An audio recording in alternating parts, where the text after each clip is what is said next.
अमेरिकी संस्था हिडेनबर्ग की रिपोर्ट से पूरी दुनिया में, पूरे देश में हड़कंप मचा हुआ है। और हिडेनबर्ग की जब रिपोर्ट आई है उसके बाद से निवेशकों का जो पारा है वो गर्म है। निवेशक बहुत ज़्यादा डिप्रेशन में जा रहे हैं। वो निवेशक जिन्होंने अडानी में शेयर लगाया हुआ था, पैसा लगाया हुआ था, क्योंकि आजकल बहुत सारे लोग घर से ही शेयर बाज़ार में पैसा लगा रहे हैं।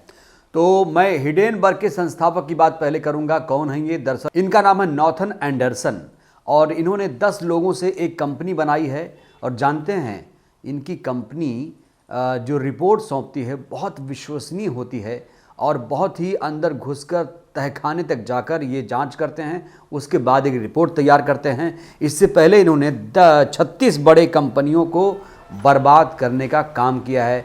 36 बड़ी बड़ी जो कंपनियां थीं उसको तबाह कर दिया है नॉथन एंडरसन ने।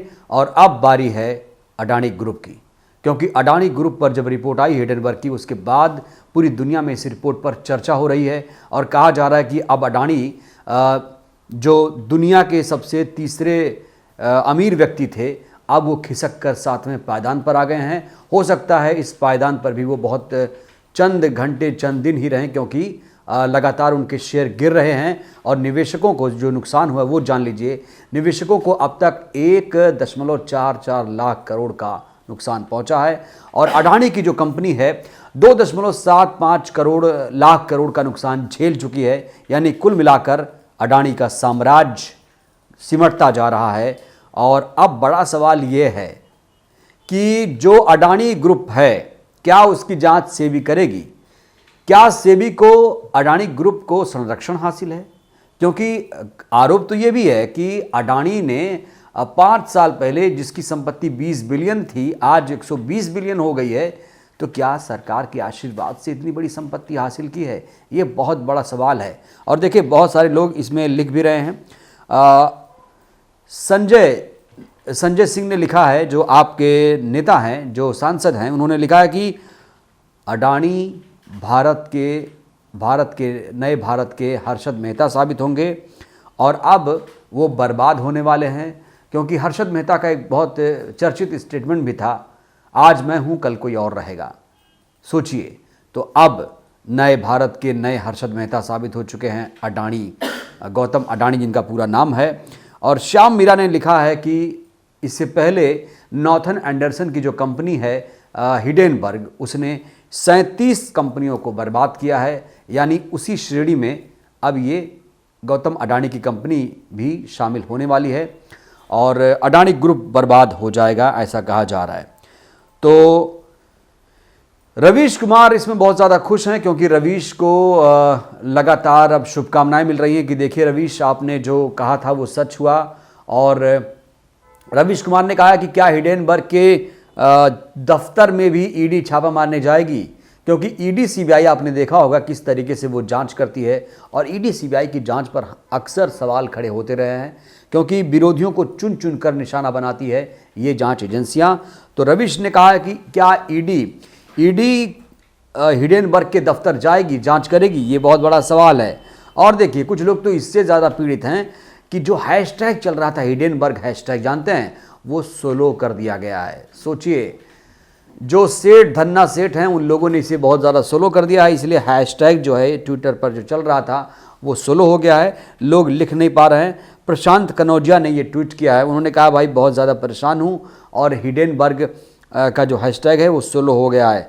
और कीर्ति आज़ाद ने बहुत बड़ा खुलासा किया है दोस्तों। कीर्ति आज़ाद ने इसमें तो चौंकाने वाला खुलासा किया है, वो जान लीजिए। बहुत बड़ी खबर है ये, क्योंकि इन्होंने लिखा कि LIC, ये जो है LIC, देखिए LIC की बात करूं तो ये आम लोगों के जीवन से जुड़ी कंपनी है। ज़िंदगी के साथ भी, ज़िंदगी के बाद भी इसका टैग है, इसका नारा है। लेकिन क्या इसकी ज़िंदगी रहेगी? LIC की ज़िंदगी बचेगी? ये बड़ा सवाल है, क्योंकि LIC ने अडानी ग्रुप में 77,000 करोड़ का निवेश किया है।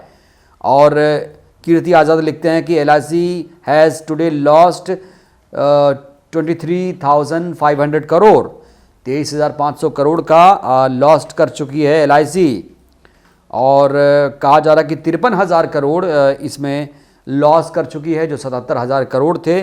LIC is money of people of India. आप सोचिए, LIC में अब 53,000 करोड़ का जो नुकसान हुआ है कि किसका पैसा है? LIC का? क्या LIC का तो नहीं है ना, इसमें LIC का पैसा नहीं है, ये पीपल ऑफ इंडिया यानी लोगों का, इंडिया के लोगों का इसमें पैसा लगा हुआ है। और 53,000 करोड़ का जो नुकसान हुआ है वो कौन भरेगा? कौन भरेगा इन लोगों का पैसा? क्या सहारा समूह की तरह ये भी तो नहीं बर्बाद हो जाएंगे जो निवेशक हैं, क्योंकि उनको बहुत ज़्यादा लॉस हो रहा है और लोग इसे मुंह मोड़ रहे हैं। कीर्ति आज़ाद ने लिखा है कि if in any other country heads would have rolled including that of finance minister Hindenburg report. सोचिए, इन्होंने कहा कि अगर किसी और कंट्री में ऐसा होता तो अब तक फिनेंस मिनिस्ट्री एक्टिव हो जाता, लेकिन वित्त मंत्रालय इसमें कुछ नहीं बोल रहा है। सेबी चुप है, हर कोई खामोश है, CBI चुप है, ED चुप है, अडानी धमकी दे रहे हैं हिडेनबर्ग को धमकी दे रहे हैं कि अपनी जो रिपोर्ट है उसे वापस ले लो। लेकिन नॉर्थन एंडरसन, मैंने कहा दोस्तों, बहुत ही सोच समझकर बहुत तह तक जाते हैं, फिर रिपोर्ट तैयार करते हैं। इसीलिए उनकी रिपोर्ट पर विश्वसनीयता है, विश्वास लोग करते हैं, क्योंकि इससे पहले जिन जिन कंपनियों के बारे में उन्होंने रिपोर्ट दी वो कंपनियां तबाह हुई, बर्बाद हुई। इसीलिए बहुत ज़्यादा विश्वसनीय रिपोर्ट होती है हिडेनबर्ग की, ऐसा लोग मान रहे हैं। नॉर्थन एंडरसन जैसे लोगों को सैल्यूट करना चाहिए जो लोग इस तरह का काम कर रहे हैं, क्योंकि विकीलीक्स से भी ज़्यादा सनसनीखेज खुलासा इन्होंने किया है। तो 36 कंपनियों को बर्बाद करने वाले नॉर्थन एंडरसन क्या अब अडानी के पीछे पड़ गए हैं? क्योंकि अडानी अब तबाह होने वाले हैं, उनके शेयर गिर रहे हैं। अब बड़ा सवाल ये, क्या इनके खिलाफ जांच होगी? और जांच नहीं होगी तो जान लीजिए कि ये कहीं ना कहीं सरकार इस पर हाथ रखे हुए है, इसीलिए ये आदमी फुदकता है। NDTV इंडिया का क्या होगा? क्या NDTV इंडिया को फिर से बहाल किया जाएगा? क्या NDTV इंडिया फिर से आज़ाद होगा? क्या रवीश कुमार फिर से NDTV इंडिया में जाएंगे? प्रणव रॉय क्या फिर से इसे अधिग्रहण कर लेंगे इसका? ये बहुत बड़ा सवाल है। तो कुल मिलाकर कर्ज में डूबे अडानी की उल्टी गिनती शुरू हो चुकी है। देखिए आगे आगे होता है क्या, कमेंट ज़रूर करिएगा। शुक्रिया। नेशनल दस्तक की आपसे गुजारिश है कि अगर इसको बचाना चाहते हैं तो नेशनल दस्तक को सब्सक्राइब करने के लिए रेड कलर के सब्सक्राइब बटन को दबाएं, फिर बेल आइकन की घंटी दबाएं। नेशनल दस्तक को बचाने के लिए बहुत जरूरी है कि हर खबर को शेयर करें, लाइक करें, कमेंट जरूर करें।